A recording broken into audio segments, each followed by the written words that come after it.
В эфире Абхазского телевидения субботний выпуск новостей с Сапшила. И с вами сегодня я, Гугут Савардания. Мы расскажем вам о самых значимых событиях этого дня. Здравствуйте!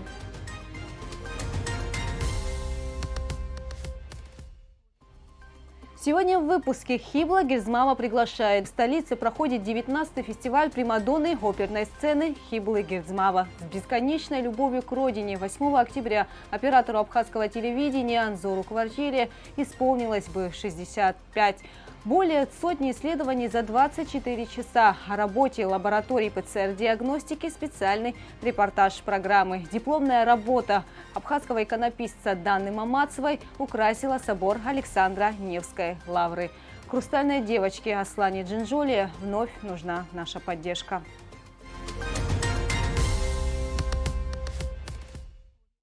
8 и 9 октября в рамках 19-го фестиваля Хибла Гирзмава приглашает. На сцене Русского театра драмы имени Фазилия Искандера прошли 2 сольных концерта народной артистки России и Абхазии Хиблы Гирзмава. На открытии побывала Эсма Куланзе.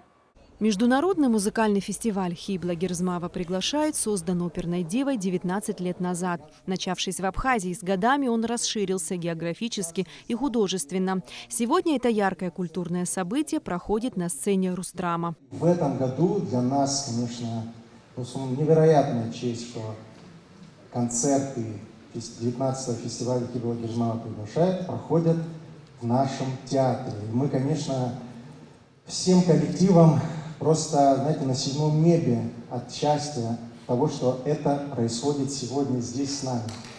Спасибо. Я не буду ваше внимание задерживать. Вот меня попросили озвучить приветствие организаторам и участникам и гостям 19-го фестиваля Хибла Гирзмава приглашает. Дорогие друзья, от имени Министерства культуры Российской Федерации рада приветствовать вас на 19-м фестивале Хибла Гирзмава приглашает. Фестиваль продолжает активно развиваться и обретать свои традиции, завоевывать широкую международную известность и привлекать к участию одаренных артистов. Сегодня в эталонном исполнении, наполненном внутренней экспрессией и яркой эмоциональной подачей, прозвучат шедевры мирового музыкального искусства. Уверенно, организаторы в очередной раз продемонстрируют свой безукоризненный вкус в выборе программы, которая обогатит мир музыки новыми созвучиями. Желаю вам праздничного настроения, незабываемых впечатлений и потрясающих открытий. Министр культуры Российской Федерации Ольга Борисовна Любимова. И вот на сцене Хибла Гирзмава. Зрители встречают оперную диву бурными овациями. В них не просто восхищение талантом, в них любовь к своей пицунской девочке, окончившей Сухумское музыкальное училище, и гордость, ведь это наша певица рассказывает всему миру о маленькой и прекрасной Абхазии.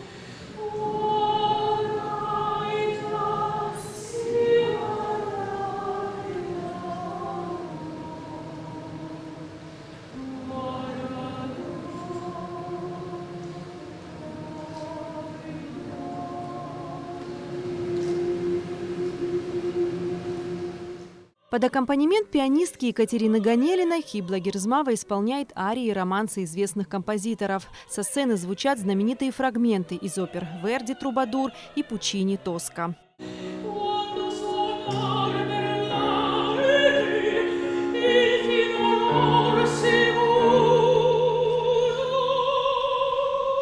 Оперная дива удивляет зрителя не только своим неповторимым тембром. Хибла Гирзмава – это всегда артистизм и глубина каждого образа. Я абсолютно убеждена, что культура – это очень важно, что культура, музыка, классическая музыка, драматические спектакли, вообще драматический театр, вообще в своей истории. Я считаю, что это очень важно для нации. И я очень надеюсь на то, что этот театр будет открыт. Я абсолютно счастлива, что рядом со мной очень много лет есть мой главный друг, меценат Николай Владимирович Ачко, которому огромное спасибо. Мы в ноябре хотим приехать с виртуозами Москвы, с маэстро Спиваковым. Надеюсь, что это все случится. Вот, и это будет, да, вторая часть нашего фестиваля. Я очень благодарна за то, что у меня есть потрясающий друг Евгений Яковлевич Палант, глава Амобайла, который очень душевно и трогательно понял, что для меня музыкальное училище, мое музыкальное училище, которое я закончила и которому я очень-очень благодарна всем моим педагогам, начиная от Жозефины Константиновны Бумбурити, Карлин Мартынович Елурян, и все, кто меня готовил к Московской консерватории, и вообще, кто меня воспитал в этом музыкальном училище. Моему училищу вот в этом году юбилей есть. И мы этот рояль с Евгением Яковлевичем Палантом дарим музыкальному училищу. Феерия музыки, эмоций, цветов и аплодисментов. Зрители не хотят отпускать любимую артистку. Хибла Герзмава снова и снова выступает на бис.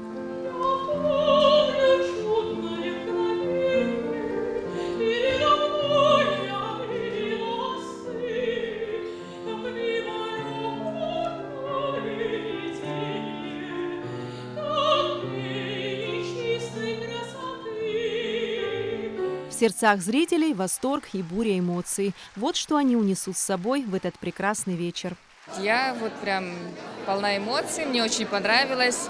Сегодня мы очень много эмоций отдаем людям, да, на работе, дома, везде. А сегодня мы получили очень много положительных эмоций. Мне это очень нужно было, и думаю, нашему обществу тоже. Сегодня мы опять посетили этот великолепный концерт. Мне не первый год мы ходим, практически все, если есть возможность, мы всегда посещаем концерты Хиблы. Это потрясающе, потому что, в принципе, в России туда не попасть, а здесь всегда есть возможность услышать великолепный голос. Наверное, не просто так эта страна богата не только красивой природой, но и голосами, творчеством людей. Благодарность за рояль – поистине королевский подарок, выразила директор Сухумского музучилища Нина Эльбжания. Мне очень понравился звук, очень понравилась такая полет этого звука, динамика от пианиста до форте. Это, конечно, очень важно для музыкантов. Я думаю, что наши дети будут рады тому, что в нашем зале будет стоять такой потрясающий рояль. Тем более, что последние, наверное, лет 50 наши инструменты не обновлялись. И для нас это очень важно. После концерта оперная дива вышла к журналистам, рассказала о своих творческих планах и еще раз поблагодарила всех причастных к культурному мероприятию. Хибла Герзмава также рассказала, что средства, вырученные с продажи билетов, будут переданы Русдраму. Обязательно все будет. Фестиваль продолжается. И я думаю, что фестиваль не может остановиться, потому что ему 19 лет, а на следующий год нам 20. И это очень-очень большой срок, это великий труд очень многих людей. И я очень счастлива, что он такой уже взрослый, 20-летие. Я надеюсь, что у нас все будет хорошо. И я очень надеюсь, что мы в ноябре приедем, мы будем служить очень красивый концерт с оркестром «Виртуозы Москвы». За пультом, я надеюсь, будет маэстро Владимир Тодорович Спиваков. И у нас будет оркестровый такой концерт. Это следующая часть нашего 19-го фестиваля. 9 октября в театре снова состоится концерт Хиблы Герзмава, прекрасной артистки, чье пение всегда музыка души. Эсма Голанзе, Алика Трапш, Алексея Гухава, Абхазское телевидение.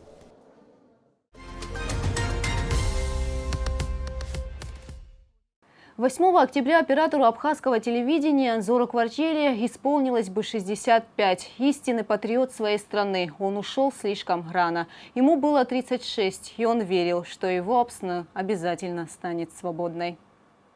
Молодой, жизнерадостный и полный надежд на будущее оператор абхазского телевидения Анзор Кварчеле в страшном для Абхазии 1992 году отправился на войну, взяв с собой автомат и камеру.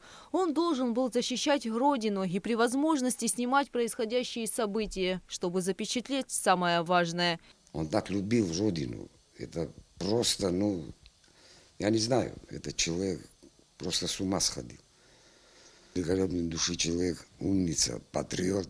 Надар Сагари и Анзор Кварчеле были знакомы еще до работы на телевидении, но близкими друзьями стали уже на АГТРК. В 90-м начали мы работать, и началась война. Он был в Ачандарах. А мы все сидели у Руслана Хаши на втором этаже в старой студии. И когда началась война, и сидим у нее, и заходит он в спортивной форме, и вот с таким кинжалом. Зашел вот так.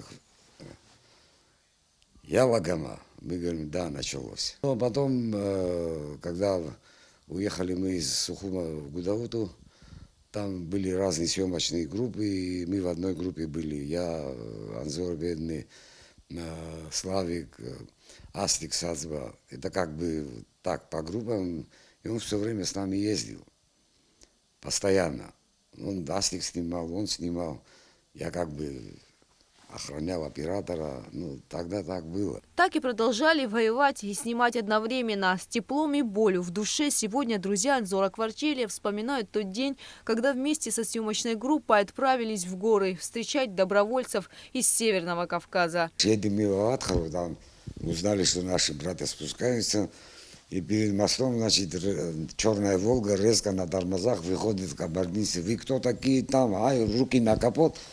И мы все вышли, пришли, объяснили, что к чему. Остались ночевать в Атхаре, и утром идем наверх встречать наших братьев. И вот мы идем. Он говорит, я слишком старый, говорит, он говорит, 40 часов будет. И он идет, сидит на лошади, а мы сзади идем. И поднялись на самый верх. Поснимали там, поговорили, и назад идем, остановились и присели, как говорится, Якаласку, говорит, Якалот, говорит, это все будет. Вот такая была уверенность у нас у всех тогда.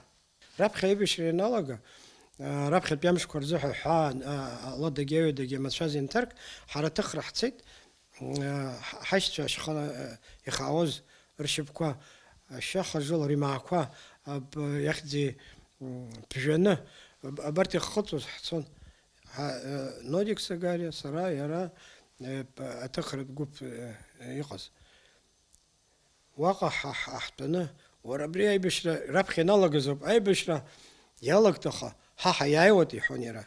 Ему было 36, и он был уверен, что наступит день, когда его Апсны будет свободной. Осень 92-го стала последней в его жизни. В то октябрьское утро, перед началом освобождения города Гагра, Анзор Кварчелия в последний раз пришел на работу. Анзор Кварчелия, ашишан за щухичзна бас хашича зидурун. Даюналет.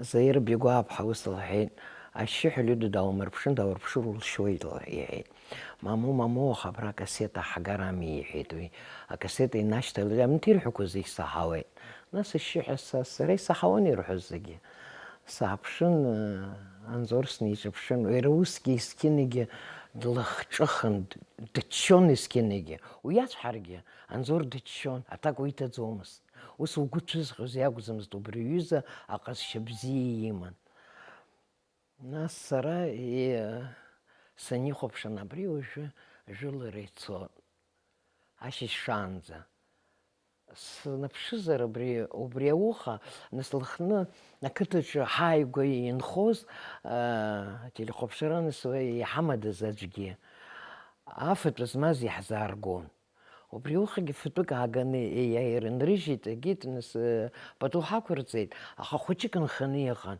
وبرياس قالش نس يقولن ما نقولن قلص حتى صوت زمس سامر بشزيت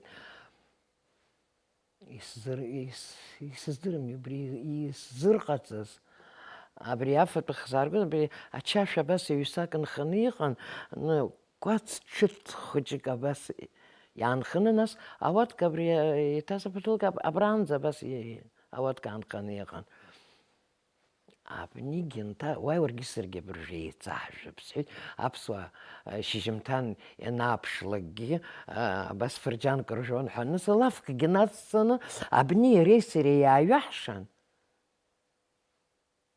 يتصاحبي دم يتصفق بس يشنا أنظر الخشخص أبريكم زي سريس زم خوزة برجي وبس أنظر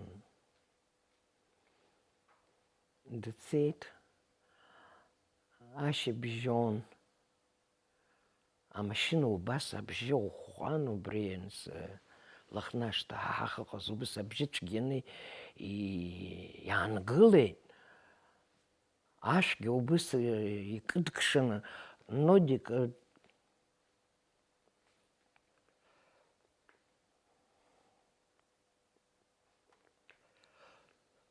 но дикубыс дыхей Анзора убили. 2 октября во время Гагрской наступательной операции при освобождении реабилитационного центра вражеская пуля оборвала жизнь Анзора Кварчели. В этот момент рядом находилась вся съемочная группа: Надар Сагари, Астамур Сацба, Слава Сакания. ساشتك تقول أنا بس مترك على أخس بشكورة شدني قون الناس يخسخت عبريج بقى منوت رغرة وبريام تزحه أخس بشكيت هكا سلافيك حاب بجكسة حيث سناخه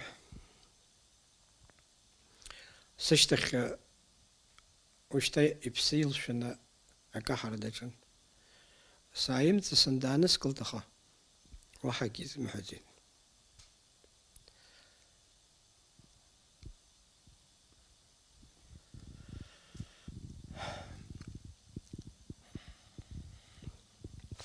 يخيجة يتسجة ينوز علاقي أبريامش سنة خطة سرساوزر يحقيغس شو أبرجي سرساوزتك يحقيغس شو يراد قزر يزدرو да псны да чекалы қаларги қаларан.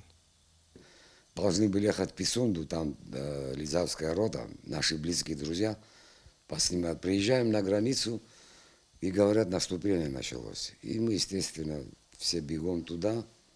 Первую, пока мы продвигались, стемнело, мы вернулись назад. И утром рано поехали. И в районе Каберце Славик с ним идет по той стороне, а Астик идет впереди, если туда смотреть по этой стороне. Я сзади Астика иду, и смотрю, кричит он. Я говорю, что случилось?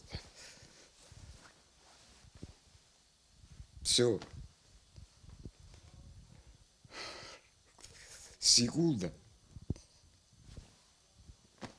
Лежит. Ну, Астик бедный говорит, все, я ничего не буду снимать. Я говорю, остановись. Славик его держит. А все, идет наступление, я говорю, Рома, Черкбая, Джумка, я кричу им, я говорю, Анзора убили. На глазах секунда и человека нет. Какого человека нет? Такие, к большому сожалению, сейчас, наверное, мало рождаются. И все пропало. Я ему говорю, давай, он говорит, ты старший, ты повези. Я говорю, я не повезу. Я говорю, ты поезжай. А Астика не могу успокоить. Камера кидает, ну все, говорит, я жить не хочу. Я говорю, подожди, слушай, остановись, все впереди. Нет и все. Там зипский парень на семерке. Я говорю, отвези нас, пожалуйста. Я говорю, в их база там. Я говорю, отвези, если можешь.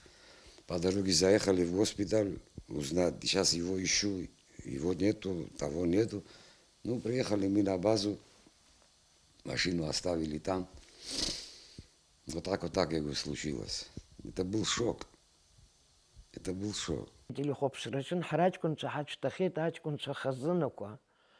أنظر زجرا بخدخي وبريد عرا حرحزن يا خدون أنظر زحي يوحر شوبا أشكونش بزي كويمو أتعشر بزي ناس جيس حرسيس خبري أنظر دن تخاشتخ ياب ميلتن حق خاغن داون أتيلي خبش رخي داري إزاي Слава Саканиери, убригиши хозгас голошу танзори тахарая ирехауж ранзеги.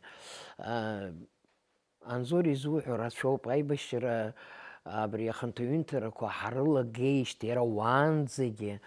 حمدش حمدات اللي خبص حنينا بس أسيريون وخويك براش عن قلت بشينجش بشصر ران وخبراش عن سرقوا براس نص عن رجول نو تاتشا حرح تاتشا سقيانا قدو بس أبسو خوشتارا حرح خوشتارا أجيلي خبصرا خوشتارا إماج زميخرت الزجي أخانزور دشكالا حيزنقون دشكالا قصشاك يمن زقبزي دابون يدون نيبسخلق يرحوت أبسان خوضحا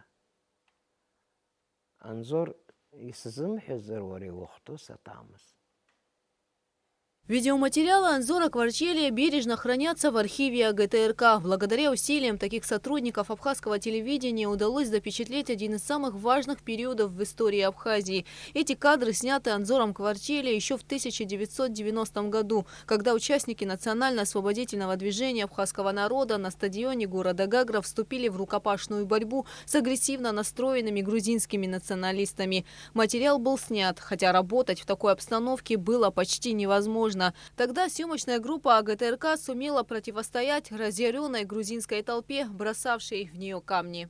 Эти кадры сделаны перед началом гагарского наступления. Оператор абхазского телевидения Анзор Кварчелия просит боевых товарищей спеть с ним. Сегодня коллеги и друзья вспоминают Анзора как жизнерадостного, позитивного человека и патриота своей страны. Так он и ушел с песней, с улыбкой на лице и с безграничной любовью к родине.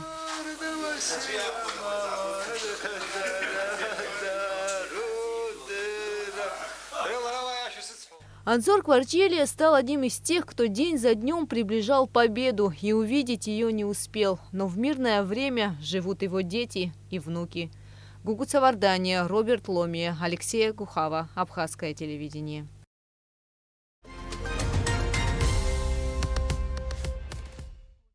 В республике сохраняется сложная эпидситуация. Для постановки диагноза и правильного лечения необходимы качественные лабораторные анализы. Наш следующий материал о работе лабораторий ПЦР-диагностики, в которых ежедневно проводятся сотни исследований. Специализированная лаборатория при республиканской больнице работает с мая 2020 года. Забор анализов здесь не производится. Сюда доставляется биоматериал со всех ковид-стационаров страны. Более 1,5 лет лаборатория выполняет широкий спектр исследований для пациентов с коронавирусной инфекцией. Анализы проводятся также для амбулаторных больных. Однако на сегодняшний день основные силы брошены на стационар. Это общеклинические исследования, гемостазиологические исследования, все, что нужно для свертывающей системы с дедимером. Это биохимические исследования и такие специфические маркеры, как, например, интерлейкин-6. Это предиктор утяжеления состояния пациента и предвестник так называемого цитокинового шторма. Вот это исследование специфическое нет возможности выполнять при других стационарах, поэтому биоматериал из всех ЛПУ, начиная Гудауты, кончая Кварчелии, из головного центра ковидного Гудаутского, из инфекционной Сухумской больницы, ежедневно доставляется в эту ковид-лабораторию. В зависимости от периода спада или подъема инфекции количество анализа варьируется, однако объем все равно остается большим. К примеру, за прошлый месяц здесь было проведено более 11 тысяч исследований. Рабочий день у врачей-лаборантов не нормирован. Иногда бывает, мы вообще домой уходим в 11 вечера и в 12, и мы еще каждый день особо тяжелым пациентам, которых на дому брали кровь, кто лежит в стационаре тяжелый, мы им отправляем на WhatsApp еще. И, наверное, когда люди к 12 ночи получают свои результаты, они, наверное, в шоке, но мы вот в это время бываем на работе. С первых же дней начала эпидемии, весь наш коллектив, мы работаем на ковидных больных. И практически могу сказать, что мы пропустили через себя почти всех ковидных пациентов Республики Абхазия. Было желание все бросить и уйти с такой работы? Ой, наверняка было, конечно, но просто, вы знаете, уже мы я, например, могу сказать о себе, что я себя в другой сфере просто не вижу. Я бы не знаю, чем бы я еще занималась. С новой, грубо говоря, волной, естественно, у нас прибавляется работы тоже, и бывает и до 12, и еще позже. То есть... Как реагируют ваши родные, близкие? Естественно, с пониманием относятся. Это работа, каждый понимает, на что идет. И, собственно, мы не одни такие, вся страна сейчас нацелена, направлена на...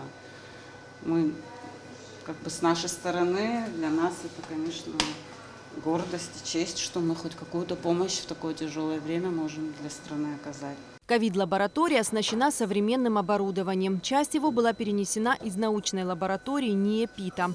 Особая гордость – единственный в Абхазии гемостазиологический анализатор, который определяет свертывающую систему крови человека. И что немаловажно, все исследования здесь проводятся бесплатно за счет реагентов, выделяемых Минздравом республики. Стоит отметить, что мы в Сухуми смогли с помощью администрации города, Горздрава, большая помощь с их стороны всегда, могли также осуществлять исследования для амбулаторных ковид-позитивных пациентов. Также периодически нам помогают коллеги из других ЛПУ. Вот на сегодняшний день нам помогает лаборатория городской больницы, за что мы им очень благодарны. Мы бы также хотели отметить ту помощь, которая приходит нам извне, учитывая, что рабочий день моих коллег, он не нормирован. И есть те люди, которые заботятся о том, чтобы они не оставались голодными. И, наверное, целесообразно, и нам очень хочется их отметить. Это ресторан «Ирцав». Большое им спасибо. Они все эти месяцы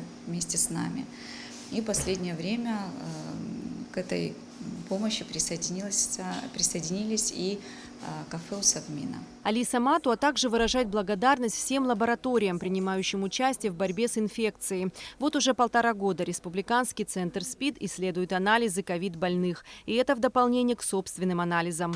Обслуживаем мы пациентов тех госпиталей по всей Абхазии. Это ГАЛ, Ачимчира, Гагра, Гудаута и инфекционная больница города Сухум. Наши врачи-лаборанты, можно сказать, без выходных, каждый день, ежедневно выполняют свою работу. Обследования мы проводим на D-димер, прокальцитонин. Это те обследования, которые необходимы ковидным пациентам. Результаты анализа выдаются в тот же день врачам госпиталей, откуда были присланы анализы.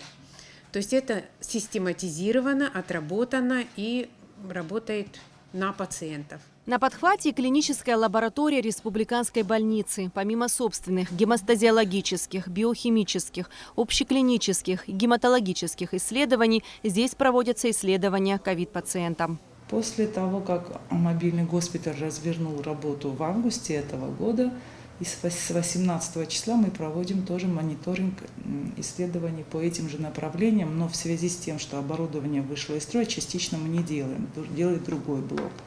А также мы, Гудаутский также госпиталь, там были тоже проблемы с реагентами, мы с августа месяца больше 500 человек обследовали здесь.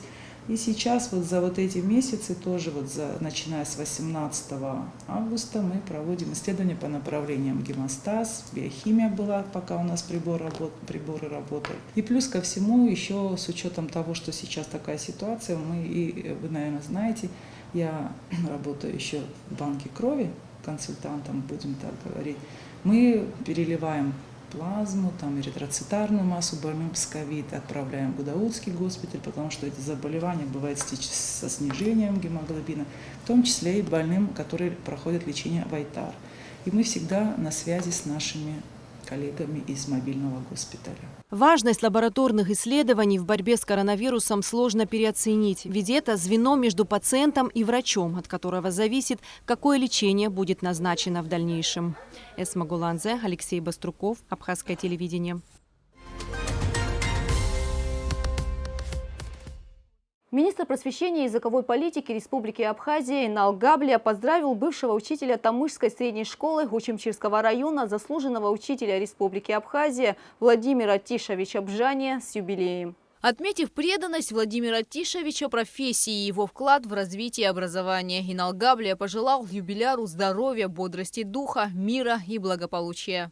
Дипломная работа абхазского иконописца Данны Мамацевой украсила собор Александра Невской лавры. Икона с ликом великого князя Александра Невского выполнена соблюдением всех древних канонов и натуральными красками. Выпускница Санкт-Петербургской духовной академии Данна Мамацева – единственная девушка из Абхазии, которая профессионально занимается церковным искусством. Мы связались с Данной по телефону, чтобы узнать о ее дальнейших планах. Дану Мамацеву привела в стены Санкт-Петербургской духовной академии красота церковного искусства в храмах Абхазии. Девушка поступила на факультет церковных искусств. С тех пор и занимается любимым делом – пишет иконы. Но в духовную академию Дану привела не только любовь к православной церкви и живописи. Абхазия богата древними храмами, интересными архитектурными строениями, росписями, древними иконами. Но, к большому сожалению, сейчас эта тема людям не интересна. То есть многие даже не знают, что существуют такие мастера, художники, иконописцы, которые занимаются именно церковным искусством. И мне было важно дать огласку этой проблеме. Отсюда и пришла мысль поступления в духовную академию, чтобы помочь Абхазии развиваться в церковном искусстве. В моем поступлении важную роль сыграла Абхазская православная церковь, а точнее отец Виссарион Априя, который дал свою рекомендацию и благословение, а также священники отец Игнатий Киут и отец Давид Гвазава. К сожалению, я, насколько знаю, являюсь единственной девушкой, получившей образование именно в духовной сфере. Дана с отличием окончила Санкт-Петербургскую духовную академию совсем недавно. Ее дипломной работой стала икона с ликом небесного покровителя Петербурга великого князя Александра Невского под названием «Перенесение мощей из Владимира в Петербург». Этот исторический эпизод относится к первой половине XVIII века. В ознаменовании своей победы над шведами в 1721 году Петр I повелел перенести мощи благоверного князя Александра Невского из Владимира в Петербург. Работа выполнена соблюдением всех древних канонов и натуральными красками. Образ настолько впечатлил наставников, что было решено передать его в собор Александра Невской лавры. При письме я ориентировалась на классические древние образцы XVI века, вдохновлялась различными фресками, древними иконами. При письме пользовалась натуральными пигментами природного происхождения. Сама икона будет находиться в центре Санкт-Петербурга, в Александро-Невской лавре, и любой желающий сможет прийти и поклониться образу. Это не единственная икона, которую написала Дана. Девушка и дальше планирует заниматься любимым делом. Сейчас я работаю в компании «Артрust», которая занимается церковным и светским искусством. В дальнейшем, конечно, планирую набраться опыта, вернуться в Абхазию, открыть мастерскую и трудиться на благо церкви и республики. Еще одним ярким событием этой недели стала новость о том, что абхазская модель Адиса Берзения появилась на обложке модного журнала «Эль Раша». Съемки для этого номера проходили в 25 регионах России и бывшего Советского Союза. Журнал решил рассказать о разных народностях и их культуре. У себя на странице в Инстаграм главный редактор «Эль Раша» выложила обложку с Берзения и написала: «Абхазия – страна души, Апсны. Это далеко не край света, но стоя на обрыве белых скал в Цандрипше кажется, будто за морем уже не может быть ничего красивее. Местные говорят, что Бог отдал им эти земли, хотя хотел жить на них сам». Под публикацией мгновенно появились тысячи комментариев возмущенных грузинских читателей, а шоком для них стало участие Абхазии в очередном международном проекте. Пост настолько задел заингурских соседей, что комментарии под ним пишут уже неделю. Кстати, это не первый раз, когда Грузия пытается блокировать участие Абхазии в международных проектах. Так, например, в сентябре этого года Грузия сорвала участие Торгово-промышленной палаты Республики Абхазия в международной выставке в Стамбуле. Несмотря на это, Абхазия продолжает успешно участвовать в других международных проектах, являясь независимым государством. Ведь историческая справедливость давно восторжествовала.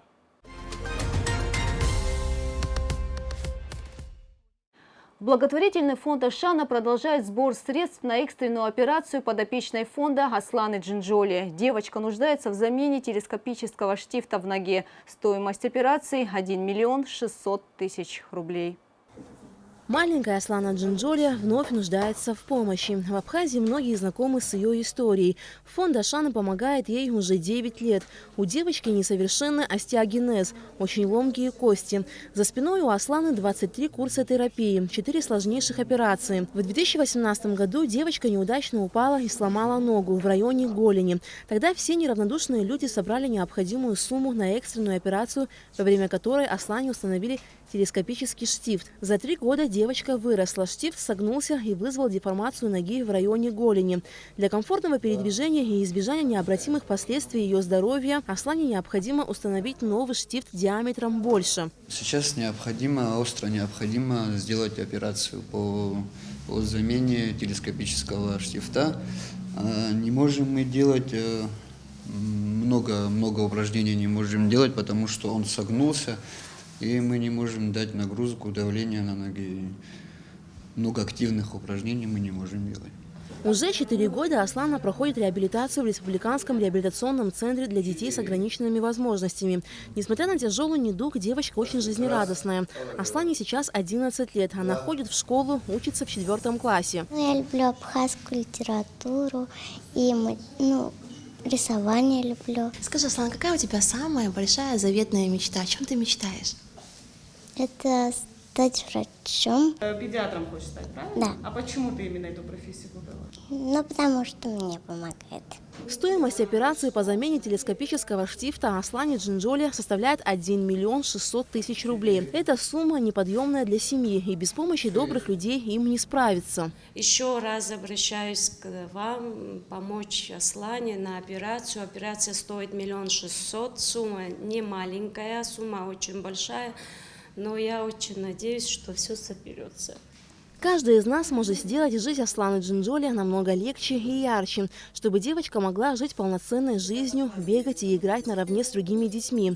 Каждый в силу своих возможностей может сделать пожертвование для маленькой Асланы Джинджоле и подарить ей счастливое и здоровое детство. Если у нас есть такая суперспособность давать маленьким людям шанс, то большая глупость ею не пользоваться. И я хочу призвать, попросить в очередной раз, в 24-й раз снова помочь Аслане Джинджоле, потому что на самом деле вклад в ее здоровье – это вклад в наше будущее. Потому что каждый маленький человек – это и есть в итоге вот то большое будущее, к которому мы идем. И делать добро легко и приятно.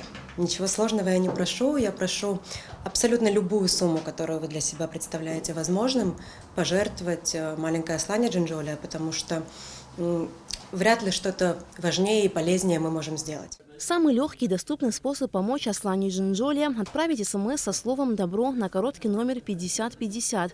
О других способах пожертвований можно узнать на официальном сайте КБФ Ашана. Аля Катрапш, Алексей Баструков, Абхазское телевидение. На этом наш выпуск завершен. Следующую программу Сапшила проведут мои коллеги. А я с вами прощаюсь. Побольше вам положительных эмоций и хороших новостей. Всего доброго!